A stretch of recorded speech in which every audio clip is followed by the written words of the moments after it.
Assalamualaikum warahmatullahi wabarakatuh. Waalaikumsalam warahmatullahi wabarakatuh. Bismillahirrahmanirrahim. Kita akan melanjutkan pembahasan tentang mufradat pada halaman 30. Selanjutnya, wa bidzalika umirtu, dan demikian itulah atau untuk itulah aku diperintah, wa ana awwalul muslimin, dan aku termasuk orang-orang muslim yang pertama. Qul aghairallahi abghi rabba. Abghi artinya mencari. Katakanlah, apakah aku akan mencari Tuhan selain Allah?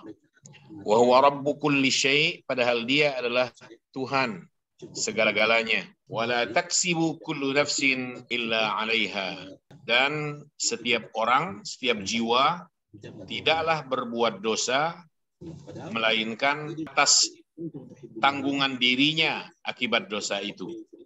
Wala taziru waziratu wizra ukhra. Taziru artinya memikul beban dosa. Wala taziru waziratu wizra ukhra, dan orang yang berbuat dosa tidaklah memikul beban dosa orang yang lainnya. Tsumma ila rabbikum marji'ukum, kemudian hanya kepada Tuhan kalian tempat kembali kalian. Fayunabbi'ukum bima kuntum fihi takhtalifun, lalu dia Allah akan memberitahukan kepada kalian tentang apa yang kalian perselisihkan. Wa huwal ladzi ja'alakum khalaifal ardi. Khalaif itu bentuk jamak dari khalifah.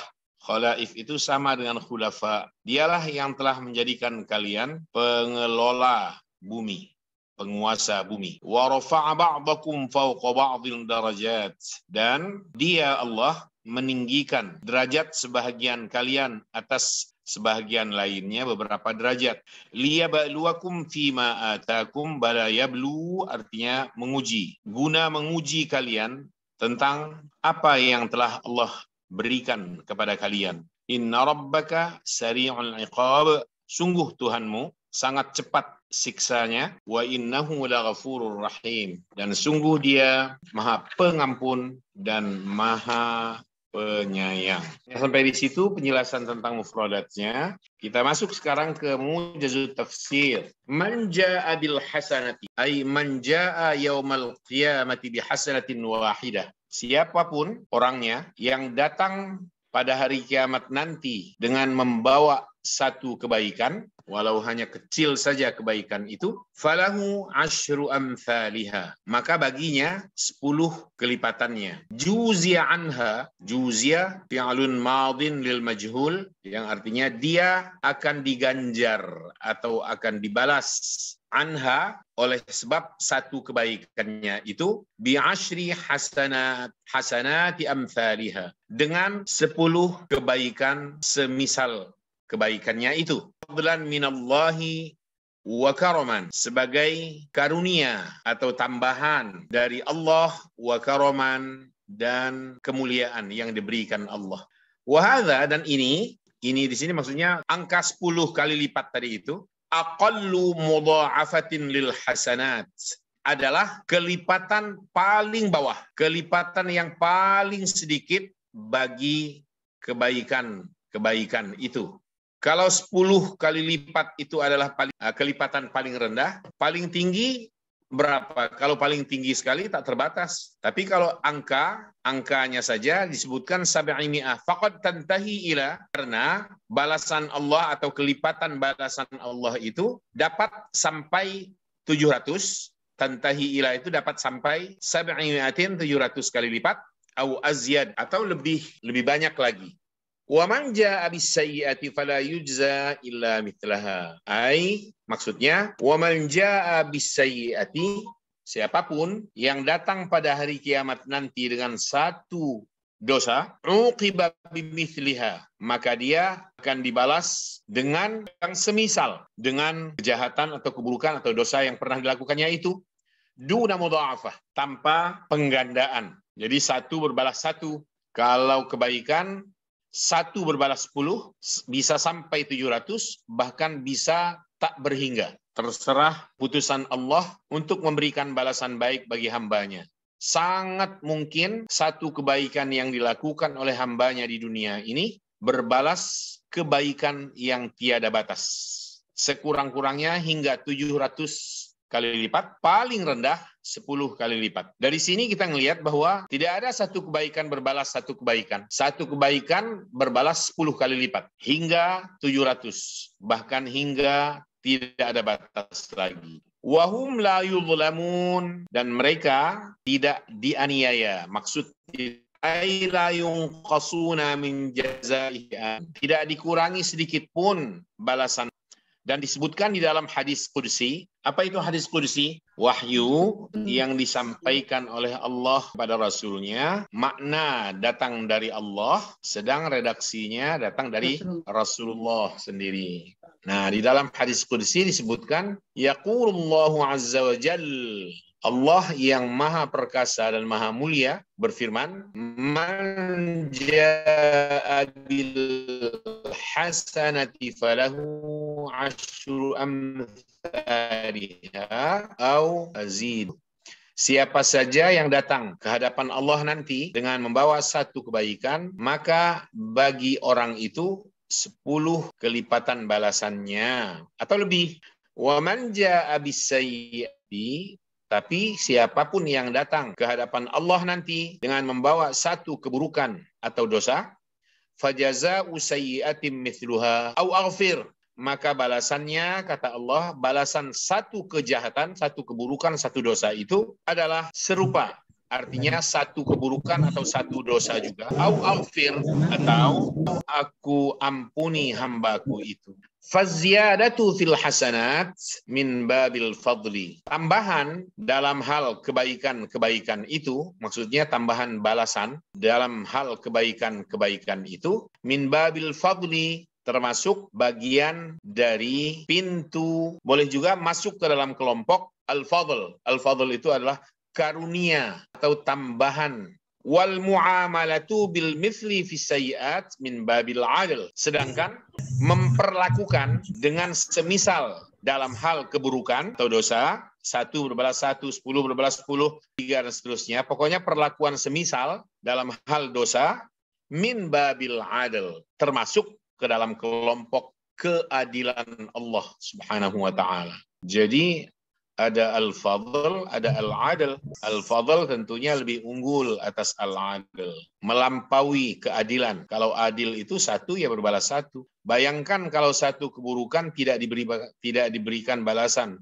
Luar biasa kan? Allah tidak mengampuni umpamanya, padahal sudah berdosa, tapi diampuni oleh Allah. Sudah luar biasa. Lebih dari kata adil. Masuk ke dalam babul fadl juga.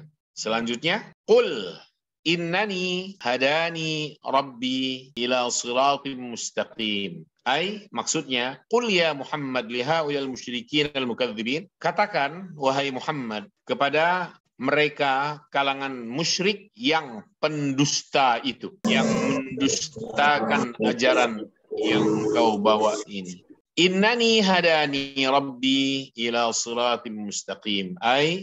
Inna rabbi, sungguh, ini yang Allah perintahkan agar disampaikan oleh Rasulullah kepada kalangan musyrikin Makkah waktu itu. Sungguh Tuhanku, hadani, telah menunjukiku, ila tariqil qawim, menuju jalan yang lurus, wa arsyadani, dan mengarahkan diriku, ila dinil haqq, menuju agama yang benar. Huwa, yaitu dinu Ibrahim, agama Ibrahim alaihissalam. Agama yang dibawa sekaligus dianut oleh Ibrahim alaihissalam dan dikembangkan, didakwahkan juga oleh beliau. Dinan qiyama la iwaja fi, dinan mustaqiman la iwaja fi. Sebuah agama yang lurus, la iwaja fi, yang sama sekali tidak ada bengkoknya sama sekali. Tidak ada penyimpangan sama sekali. Millata Ibrahim Hanifa. Huwa, yaitu dinul hanifiyyati samhah, agama lurus yang toleran, alladzi, yang ja'a bihi, dibawa oleh Imamul Hunafa, pemimpin orang-orang yang lurus, orang-orang yang keyakinannya lurus, Ibrahimul Khalil. Beliau adalah Nabiullah Ibrahim Khalilur Rahman, kekasih Allah atau teman Allah Subhanahu wa taala. Wa ma kana minal musyrikin, ay wa ma kana Ibrahim musyrikan. Dan beliau, Ibrahim, bukanlah dan tidaklah termasuk orang-orang yang musyrik. Beliau tidak musyrik. Wa huna ta'ridun, dan di sini pernyataan yang ta'rid itu sindiran, bisyaraki atau pernyataan tak langsung tentang kemusyrikan man khalafa dinal Islam, orang yang menyalahi agama Islam, li khurujihi, karena dia telah keluar dari agama Nabiullah Ibrahim alaihi salatu wassalam. Qul ya Muhammad, katakan wahai Muhammad, inna salati, sungguh salatku, allati a'budu biha rabbi, yang dengan salat itu aku menyembah Tuhanku, wa nusuki ay dzabhi, juga sembelihanku, wa mahyaya wa mamati ay hayati wa wafati, juga hidup dan matiku, wa ma uqaddimuhu fi hadhil hayah min khairatin wa ta'at, dan semua kebaikan serta ketaatan yang aku persembahkan dalam kehidupan di dunia ini, lillahi rabbil alamin. Dzalika kulluhu, semua itu lillah, tertuju hanya untuk atau karena Allah, khalisan lahu, tulus miliknya karenanya, dunama asyraktum bihi, bukan atau tidak untuk Tuhan tanda kutip yang kalian sekutukan itu, yang kalian musyrik, yang kalian sekutukan dengan Allah itu. La syarika lahu, ay la a'budu ghairallah, aku tidak menyembah selain Allah. Wa bidzalika umirtu, dan untuk itulah aku diperintah. Untuk apa?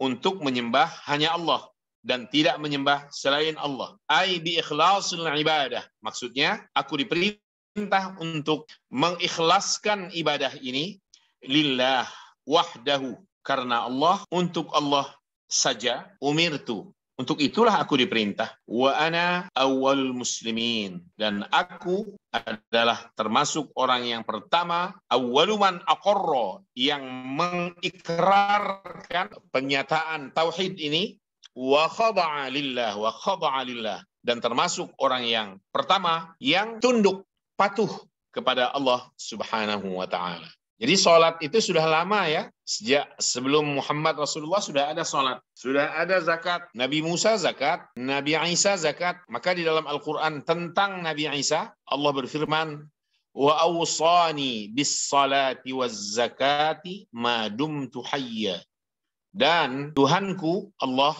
memerintahkanku untuk sholat dan berzakat selama aku hidup di dunia ini. Wa awsani bis salati waz zakati, awsani memerintahkan, mewasiatkan. Wasiat itu kan perintah. Wa awsani bis salati waz zakat ma dumtu hayya.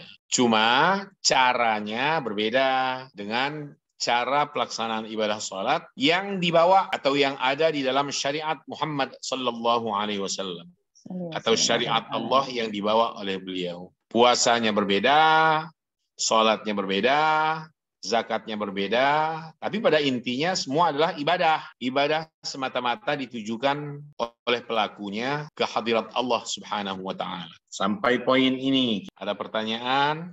Ustadz, namanya itu sebelumnya itu sholat juga ya? Iya, sholat juga. Buktinya ayat tadi itu wa usani bis salat waz zakat. Iya. Ustadz, mohon penjelasan. Tadi dikatakan kebaikan balasannya berlipat-lipat. Untuk kejahatan balasannya satu. Yeah. Tapi saya pernah dengar bahwa ketika kita mengajarkan sesuatu dan sesuatu itu buruk, maka keburukannya itu ditimpakan kepada kita di saat orang mengikutinya. Apakah itu tidak ganda? Baik, itu ganda karena orangnya yang berbuat ganda. Bukan karena orang itu berbuat satu keburukan. Jadi nilainya dirinya sendiri sudah menggandakan keburukan itu.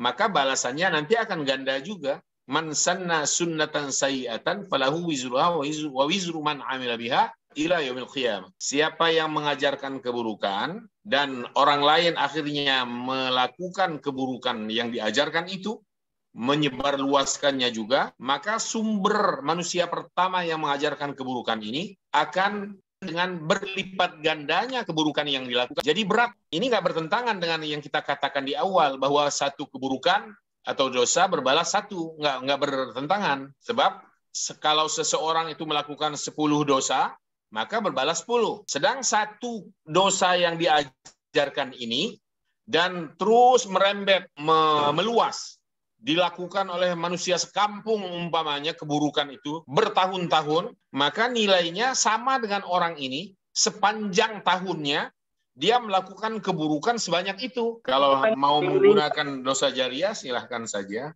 mengalir terus itu. Memang begitu juga kebaikan. Man sanna fil islami sunnatan hasanatan falahu ajruha wa ajru man amila biha ila yaumil qiyamah. Siapa yang mengajarkan kebaikan dan dilakukan orang kebaikan yang diajarkan itu meluas untuk waktu yang lama, bahkan sepanjang hidup mereka, para pelakunya masing-masing, maka manusia yang mengajarkan pertama ini akan mendapatkan poin kebaikan seakan dia telah berbuat baik sepanjang hidupnya, bahkan berlanjut sampai seumur manusia yang sesudahnya melakukan itu. Dapat dibayangkan betapa kebaikan Muhammad Rasulullah SAW. Betapa kebaikan yang beliau lakukan. Diajarkan oleh beliau Al-Quran, sunnah ini, sunnah Rasulullah, sunnah beliau kepada para sahabat.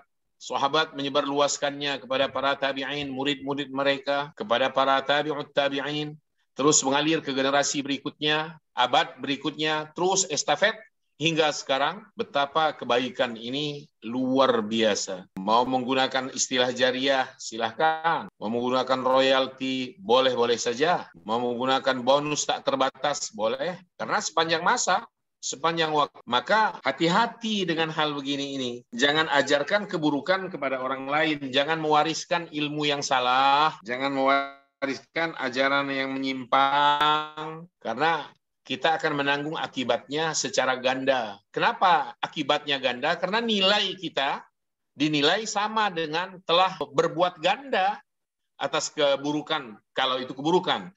Kebaikan, kalau itu kebaikan. Ya, silakan. Ustadz, bagaimana mentaubati hal yang telah terjadi seperti itu? Caranya adalah jika itu hubungannya langsung dengan dosa, itu adalah hubungan langsung dengan Allah Subhanahu wa Ta'ala, maka taubatnya hanya diarahkan kepada Allah Rabbul Izzah. Minta ampun, minta maaf, bertaubat, dan meluruskan sikap, lalu menebar kebaikan, karena kebaikan yang kita tebar dapat juga menutupi dosa-dosa itu semuanya. Tapi kalau keburukan atau kejahatan itu hubungannya dengan manusia, maksud dengan manusia itu kan hak-hak mereka, jika itu, maka selain harus bertaubat kepada Allah, dia harus menutupi segala kerugian maksimal kemampuannya dengan cara berbuat baik untuk kepentingan umum. Karena nggak mungkin harta itu dikembalikan kepada orang-orang yang dirugikan hak-haknya, apalagi sudah terlanjur banyak dan untuk waktu yang lama. Maka jalan satu-satunya sebagai bernilai pengembalian adalah dengan mengarahkan harta benda milik orang lain itu pada kepentingan umum. Dirikan rumah sakit, dirikan pesantren, buat jalan umum, fasilitas-fasilitas untuk kepentingan masyarakat umum, dan sebagainya. Setelah itu baru disertai dengan taubat dirinya kepada Allah Subhanahu wa Ta'ala. Dan bermohon kiranya apa yang sudah dilakukannya pada masa lalu, kiranya Allah menutupinya dengan taubat dan kebaikannya yang sekarang sedang atau tengah dilakukan oleh yang bersangkutan. Coba lihat, dalam kisah Nuh alaihissalam dan putranya Kan'an. Kan'an kan tidak mau ikut ajaran yang dibawa oleh ayahnya Nuh alaihissalam. Nabi Nuh merasa iba ketika menyaksikan anaknya terhempas di gulung ombak. Dia katakan kepada Allah, ya Allah, itu putraku, tolong ya Rob, dan sebagainya dan sebagainya. Apa jawab Allah? Innahu laisa min ahlik. Itu bukan keluargamu lagi. Bukan anakmu lagi itu Nuh. Itu milikku, hambaku itu. Kamu udah selesai Nuh. Innahu amalun ghairu salih. Itu adalah amal yang tidak saleh. Fala tas'alni ma laysa laka bihi ilm. Maka engkau wahai Nuh jangan meminta apa-apa yang kamu nggak mengerti persoalan ini. Inni a'idzuka an takuna minal jahilin. Aku nasihatkan semacam ini wahai Nuh, kata Allah, agar engkau tidak termasuk orang-orang yang bodoh. Jadi bercermin dari kisah ini, itu tertera di dalam Al-Quranul Karim. Nuh dengan putranya Kan'an, Nuh oleh Allah dilarang untuk mendoakan anaknya. Ibrahim juga Allah larang kan untuk mengistighfarkan ayahnya yang sudah mati. Al-Quran mengatakan, wa ma kana istighfaru Ibrahim li abihi illa an mau'idati wa'ada iyah. Falamma tabayyana lahu annahu aduwwun lillah tabarra'a minhu.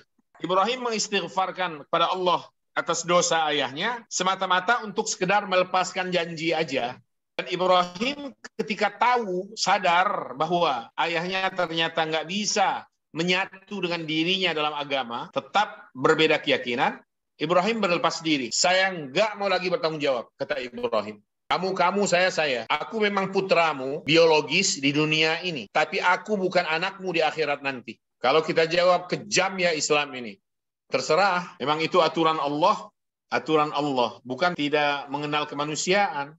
Sisi kemanusiaannya sudah dikala hidup. Coba dikala hidup, kurang apa Islam mengatur coba? Kalau emak bapakmu giat gigih merayu, membujukmu atau bahkan memaksamu untuk ikut kepada agama dan keyakinannya, padahal itu adalah kemusyrikan, jangan ikuti kata Allah. Tapi kamu harus tetap berbuat baik kepada kedua orang tuamu. Setiap bulan kirimi uang, nggak apa-apa, bagus-bagus aja. Selama di dunia, doakan mereka selama di dunia. Sama-sama di dunia loh ya. Ya Allah, dalam doa anaknya nih, berikan petunjuk kepada orang tuaku ya Allah, supaya kami sama-sama kelak dalam husnul khatimah, dan kami engkau himpun dan Rasulmu dan nama masih dalam kehidupan sama-sama di dunia.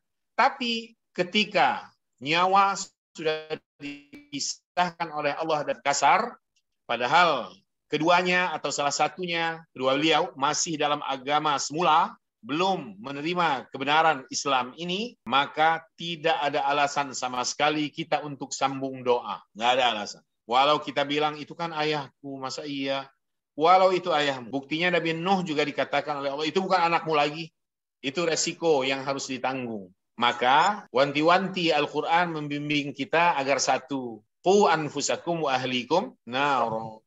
Jaga, pelihara diri kalian dan keluarga kalian, mak, bapak, om, tante, kakek, nenek, bapu, semuanya, satukan dalam bingkai ketauhidan, dalam bingkai Islam. Sama-sama berbuat baik, beramal soleh, supaya kita nanti bertemu dalam surga ilahi. Walaupun ada di antaranya karena ketentuan Allah, ketetapannya, pulang lebih awal. Itu hanya perpisahan sementara. Maka prinsip dalam Islam atau konsepsinya, nggak ada istilah hanya mati, hanya kematian yang bisa memisahkan kita. Nggak begitu.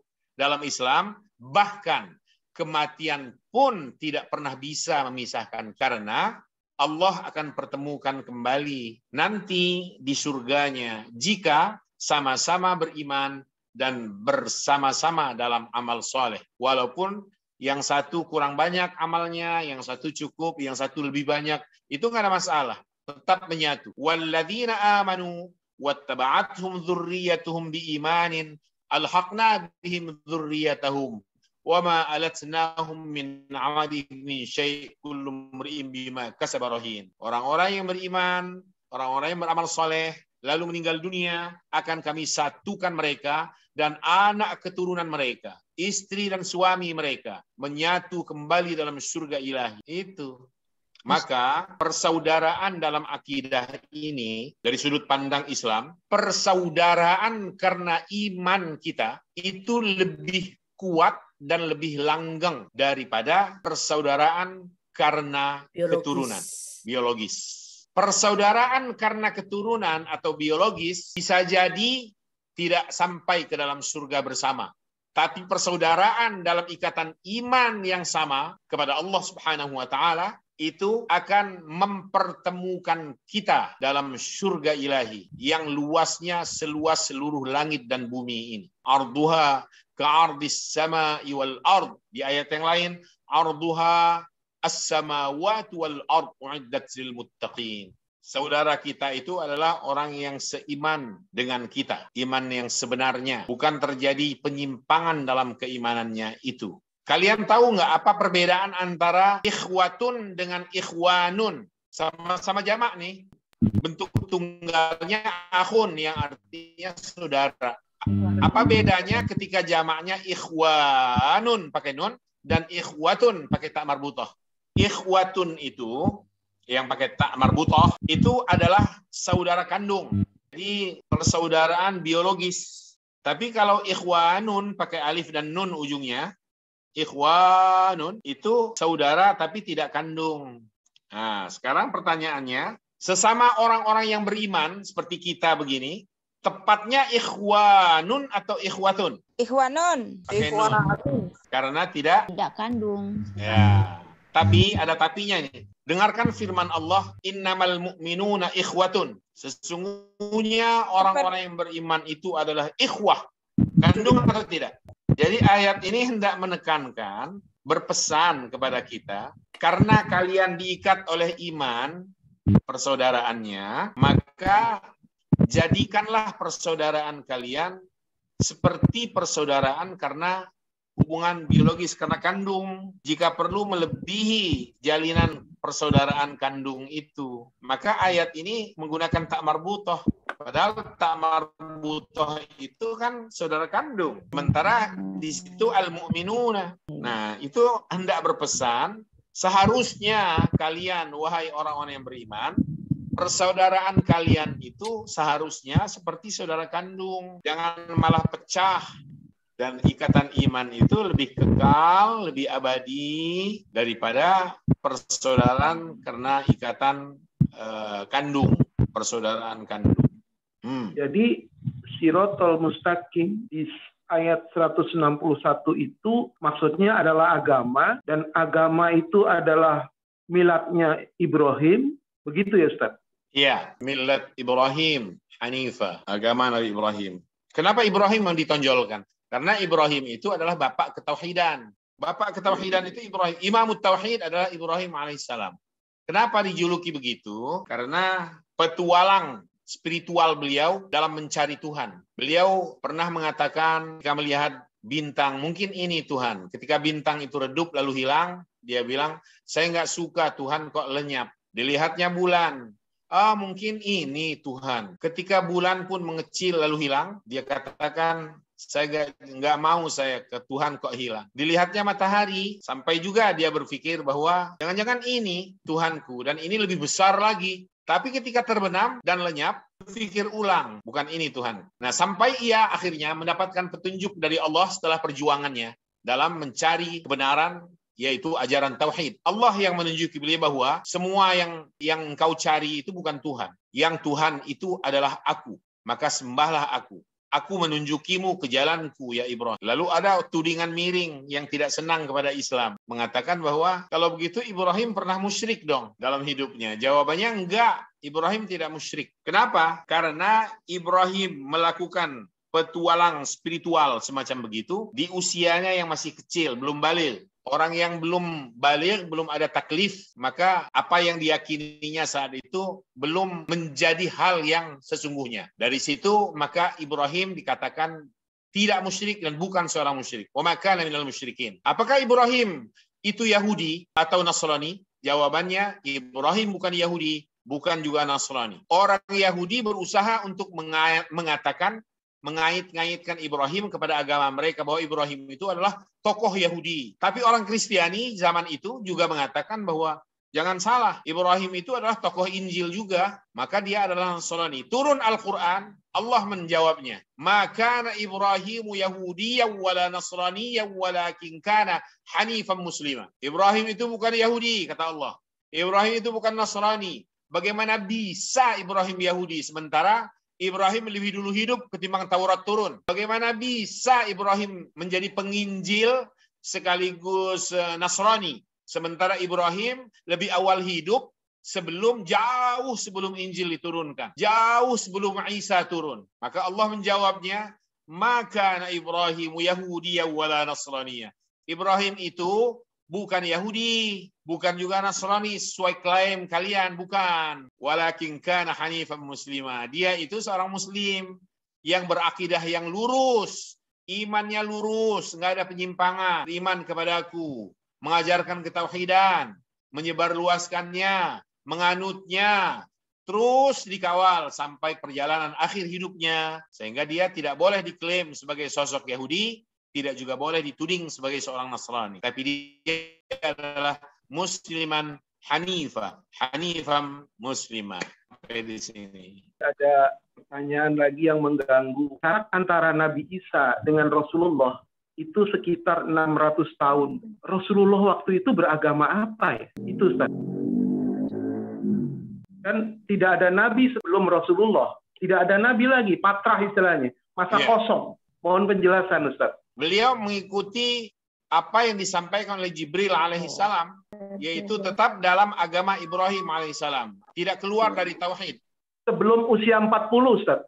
Betul. Rasulullah itu terjaga, dikawal oleh para malaikat Allah, mulai dari dalam rahim bundanya sampai beliau dilahirkan, dibesarkan, remaja, sampai beliau kemudian menikah dengan Khadijah di usia 25. 15 tahun kemudian beliau mendapat wahyu pertama Iqra hingga untuk masa waktu selama 20 lengkapnya atau bulatnya 23 tahun. Jadi Muhammad tetap dalam agama Ibrahim alaihissalam. Iya, jadi jangan katakan Muhammad mengikuti agama Nabi Isa, enggak. Maka sholawat kita pun ada sholawat Muhammadiyah dan Ibrahimiyah kan.